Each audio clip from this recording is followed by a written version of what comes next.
Good day, Dragon Slayers. It is Sunday, November 24th, a few days prior to Thanksgiving. I thought I would take this opportunity to talk a little bit about how do we come together after the enormous divisions associated with our most recent election. I was reminded of this when I was on call the week of the election, and I had several people who were panicked because of the outcome. Uh, some of which were believing things that had no foundation in reality, but apparently were being promoted by one side of the political spectrum. Specifically, I had to talk down several young women who believe that their rights to control their biology, their reproductive organs, and so on, was going to be deprived by the reelected President Donald Trump, despite the fact that President Trump made it very clear that he had no intention to have a nationwide ban on terminating pregnancies. Uh, and I reflected on why was this going on?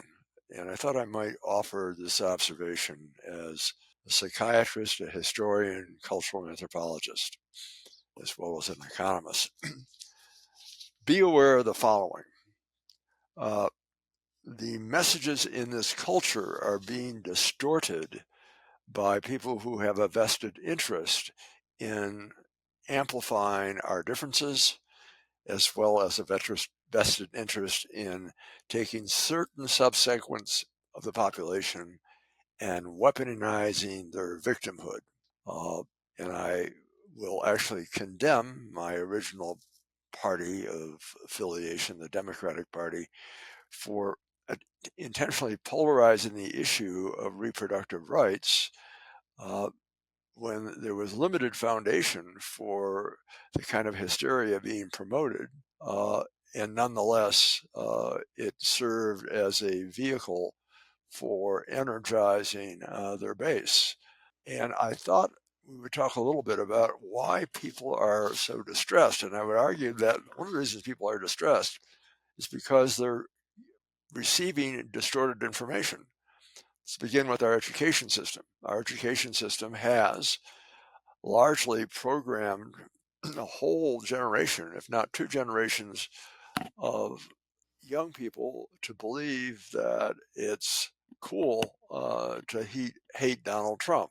Now, I will acknowledge that President Trump, if you look at the objective nature of his background, may indeed be a flawed character, but our political history is filled with flawed characters. No one seems to be able to achieve the ideal of a pure, pristine character, maybe not since Abe Lincoln. And perhaps the reason we believe Lincoln to be so unflawed is we may not know all that we need to know about Abe Lincoln. So I would say that our educational system has intentionally distorted young people in behalf of a larger agenda, which is a bias toward socialist redistribution of our economic largesse. Hollywood certainly is a bastion of progressive values and even values that de-emphasize the notion of patriotism in this country. Thirdly, the organizing myth that many of us grew up on, that is, as America, the melting pot, has been supplanted by the myth of diversity, equity, and inclusion. The melting pot myth worked because it brought us together as a country, and I would say the zenith of that was what we were able to achieve in World War II. And I would argue that the legacy of World War II gave us the civil rights movement. That is, once we were able to look at a mobilized country that mobilized an entire population without regard to race, creed, ethnicity, it was only several steps before we realized that we need to embrace all in the American dream. And that was the myth that fueled the development of this country until perhaps the election of President Obama. And many of us were seduced by Obama's notion of the transformation of American society. Obama's terms, the fundamental transformation of American society. Well, what we didn't appreciate was President Obama had a different agenda, and that is that of, again, redistribution, as he argued effectively, and uh, the notion that America was a colonialist power. Indeed, America was a colonialist power, but colonialism was not the only thing that fueled American international policy. Uh, as a consequence, we see things such as the re-energizing of the Iranian Revolution, which became the antecedent, ultimately, of the atrocities that occurred between Gaza and Israel. And if we extend it further, we see that some would condemn Israel as a colonial power, which was the foundation, allegedly, of the Hamas atrocities. My point is that without regard to how we value each one of these statements, it is nonetheless amplified. The differences are amplified in behalf of those seeking to divide us, with little positive outcome for those of us that are being victimized by these messages. So I would begin by saying that if one is distressed, we need to look at the source of the messaging. Much of the mainstream media capitalizes on that difference, and as a consequence of that, many were led to believe that the outcome of the election would be far different than it actually was, because the media had a vested interest, or at least many, to see that the progressives were going to win, to the point that they distorted information, including the competence of President Biden, the security of the border, the safety of our cities, and so on. Uh, Ultimately, when people began to appreciate that these were lies, it produced a significant disillusion with the party promoting those values. So a quick solution to understanding what's going on with ourselves is to carefully look at our sources of information and to be skeptical of those sources and independently attempt to validate the information being provided for us. So what has happened as a consequence of the election of President Trump? Again, knowing that he's a flawed human being, but do appreciate that for many in this country, the first Trump administration was superior in terms of quality of life, the economy, the safety of our cities, the security of our borders, than the subsequent 4 years under an incompetent President Biden, whose administration was largely staffed, one would argue, by the holdovers of the previous Biden administration. We saw with that the weaponizing of the FBI, which included calling parents who were concerned about how their children were being educated as potentially terrorists, which is an extreme overstatement. I hope any parent who's concerned about how the messages being given to their children in school might agree with this.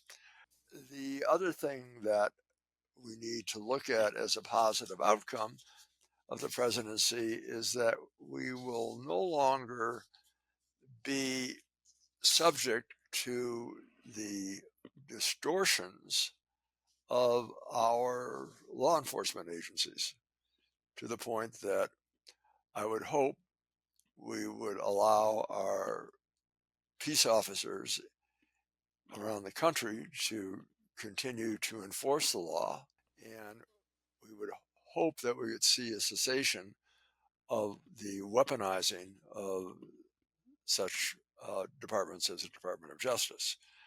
Okay, The other thing that I think we can anticipate is perhaps less distortions in our economy in behalf of failed projects that may not be terribly effective. I am very much a committed person as we look at preservation of our wilderness, preservation of our resources. But some things don't make a lot of sense. For example, the prohibition of the cultivation of domestic energy sources such as natural gas, which ultimately yielded a greater destruction of our world environment because the world was more dependent on other sources of fuel, including coal burning in China. So people need to look at the full flow of the consequences of various economic decisions that were made. To move on, how do we heal this? Well, first of all, I think we would argue that we need to be aware that each of us have natural inclinations to value our lives, the lives of our loved ones, and the lives of our children. So we share that in common without regard to culture, whether we are Christian, Jewish, Islamic, or whatever. A functioning human society will value their children and do as much as they can to advance the well-being of our children.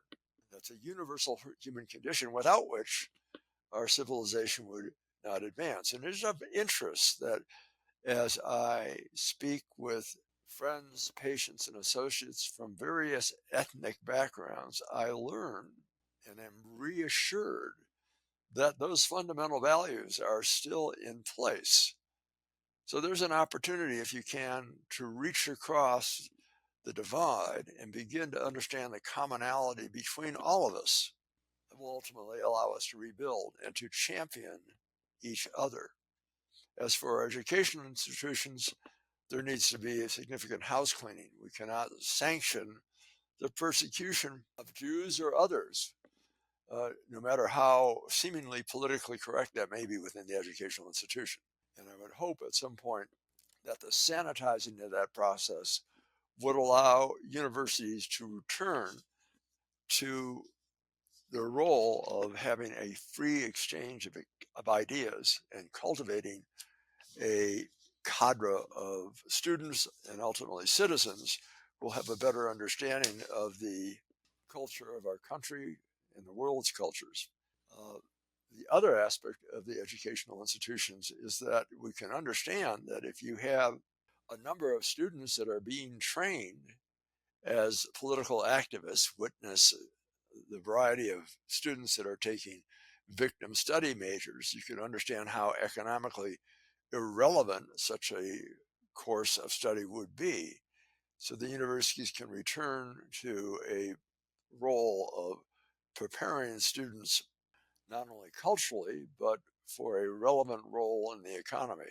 And I would say that ultimately we would hope to see a resurgence in interest in science, engineering, and more pragmatic utility use of our intellectual endowments. Okay, well, we're coming up to Thanksgiving, and I hope that your Thanksgiving dinners will be ones that embrace genuine intellectual diversity and tolerance. Okay, next time I'd like to talk a little bit about habit patterns and how we can shape those as we approach the new year. I look forward to talking to you in the coming weeks. Stay healthy and stay aware. Be well all.